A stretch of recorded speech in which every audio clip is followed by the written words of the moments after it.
What if I told you that for nearly 200 years, one empire quietly decided which countries ate and which ones starved?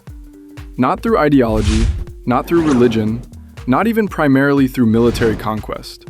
Through grain, through shipping routes, through commodity markets, through the slow, invisible architecture of dependency that they built into the bones of the world economy. And what if I told you that when that empire finally fell, the system it built didn't collapse, it simply changed hands? That right now, in 2026, the exact same game is being played again. Different players, same board, same rules, same consequences. This is the story of how the British Empire built the first global food system, and why the echoes of what they did are still being felt every single time you pay your grocery bill. Food has always been power. Long before oil was currency, long before gold, long before land itself, food was power. Every great empire in history understood this, not just as a matter of keeping their own populations fed, though that mattered enormously, but as a strategic weapon, as leverage, as the ultimate form of control over other nations, because you cannot negotiate with a starving population. You cannot fight a war on an empty stomach. You cannot run a revolution when your people are too weak to stand. The ancient Romans built their empire partly on the control of North African grain. Egypt, then called the breadbasket of the world, was one of the most prized possessions in the entire Roman Empire, not for its gold or its culture, but because it fed the city of Rome. When Augustus Caesar captured Egypt in 30 BC, he didn't just take a territory, he took the empire's food supply. And he knew exactly what that meant. The Medici family of Renaissance Florence understood this on an intimate, commercial level. At their height, they controlled spice trade routes from Asia, grain shipments from Sicily, and salt monopolies that determined how food was preserved across Europe. Lorenzo de' Medici didn't need an army to bring a rival city-state to its knees. He could simply cut off their grain supply and wait. Food was Florence's greatest diplomatic weapon. By the 19th century, the grain trade had evolved from a local and regional affair into something genuinely global, and no one was more positioned to dominate that global system than the British Empire. How Britain built its food empire. To understand what Britain did, you need to understand the problem it was solving. The Industrial Revolution, that explosion of factories, railways, and urban growth that began in Britain in the late 1700s, created something the world had never seen before at that scale: a massive urban population that didn't grow its own food.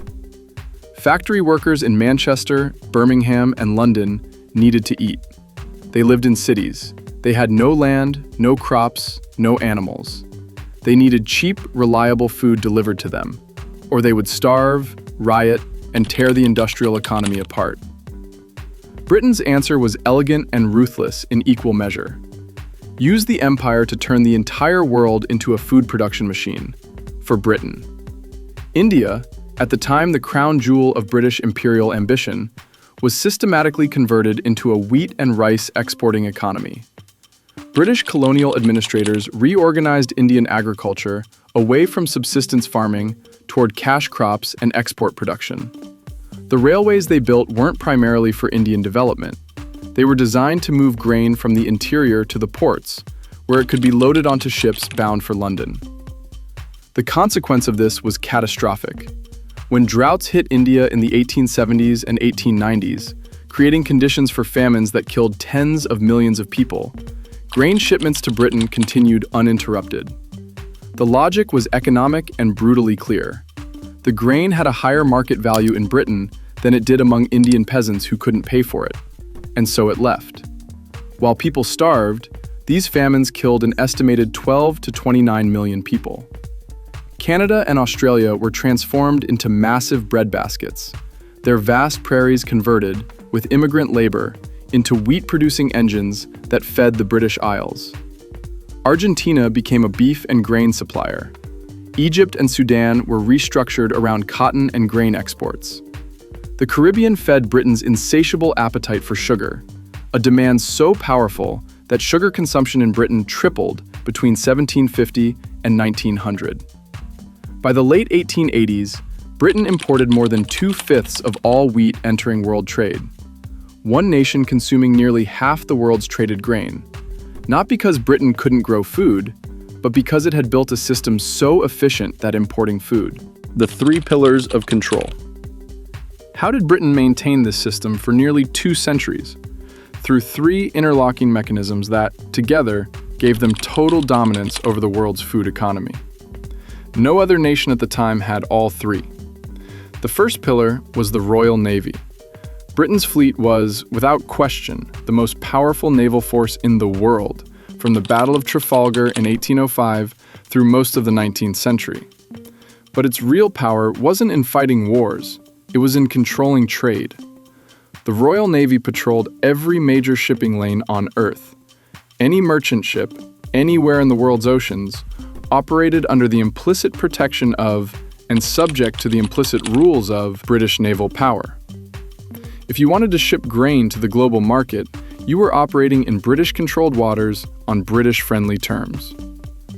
The second pillar was sterling and the London commodity exchanges. Global food prices were set in London. The wheat price, the sugar price, the cotton price, the price of virtually every agricultural commodity on Earth was determined by traders in the City of London, paid in British pounds. Nations that wanted to participate in global food markets had to play by London's rules. Britain didn't just consume food, it priced the entire world's food supply. The third pillar was information superiority. Long before the internet, Britain built the world's first global real-time communications network, a system of undersea telegraph cables that connected London to India, Australia, Canada, and the Americas. These cables, running along the ocean floor, much like today's internet cables, allowed London commodity traders to receive crop reports from the Punjab before anyone else.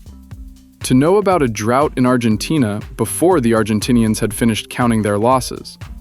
Information was food power, and Britain had a monopoly on it. Together, these 3 pillars created something unprecedented, a self-reinforcing system of global food dependency. Nations that entered the British food network found it almost impossible to leave. Their agriculture had been restructured for export, not local consumption. Their transport infrastructure connected their farms to British ports, not to neighboring regions. Their currencies were pegged to sterling. They were, in every meaningful sense, food colonies, even the ones that considered themselves independent nations. The system begins to crack. Every empire contains the seeds of its own undoing. Britain was no different. The first major crack appeared during World War I. Germany's submarine campaign, the U-boat offensive, specifically targeted Britain's food supply lines in the Atlantic. German naval strategists understood something profound. You don't have to invade Britain to defeat it. You just have to cut off its food. By 1917, German submarines were sinking so many merchant ships that Britain was down to just 6 weeks of food reserves. 6 weeks. The most powerful empire in history, the nation that had fed itself with the entire world's agriculture for a century, was weeks away from starvation. The crisis passed. The United States entered the war. The submarines were eventually contained. But the lesson had been learned the hard way. A food system built on global supply chains is only as strong as the weakest link in those chains. And in wartime, every link is a target. The Second World War administered the final blow to British food supremacy. The effort of fighting 2 world wars in 30 years had drained Britain's treasury, shrunk its navy, and exhausted its political will. Decolonization swept through the empire in the 1940s and 1950s. India's independence in 1947 wasn't just a political act, it was a declaration of food sovereignty. Country after country reclaimed the right to feed themselves on their own terms. By the time Britain joined the European Economic Community in 1973, the Great British Food Empire was over in all but memory. Who rules the food supply now? But here's the thing about power. It doesn't disappear. it migrates. The British food empire didn't collapse. It was inherited, piece by piece, by a small group of American and European grain trading companies. Their names are not well known. They don't advertise. They don't seek publicity.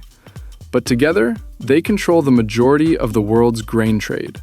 Archer Daniels Midland, Bunge, Cargill, and Louis Dreyfus, known in commodities circles as the A-B-C-D cartel. Cargill alone, a company that most consumers have never heard of, that has never been publicly traded, that has been controlled by the same two families since its founding, processes 25% of all U.S. grain exports. Its revenues exceed the GDP of most countries. It sets prices, it controls logistics, it owns port facilities on multiple continents. It is, in all meaningful ways, the British East India Company reborn under a Minnesota flag. And now, in 2025, a new challenge is emerging. BRICS nations, Russia, China, Brazil, and India together, began discussing the creation of an OPEC-style grain alliance, a cartel that would control wheat from Russia, soybeans from Brazil, rice from India, and corn from China. The explicit goal? Break Western dominance over global food pricing, establish their own currency for agricultural trade, build their own commodity exchanges. Sound familiar? It should. Britain built this exact same system 200 years ago. The tools are different. The players are different. The stakes are identical. Whoever controls the food supply controls the world. Britain knew it. America has lived it for 70 years. China is building it right now.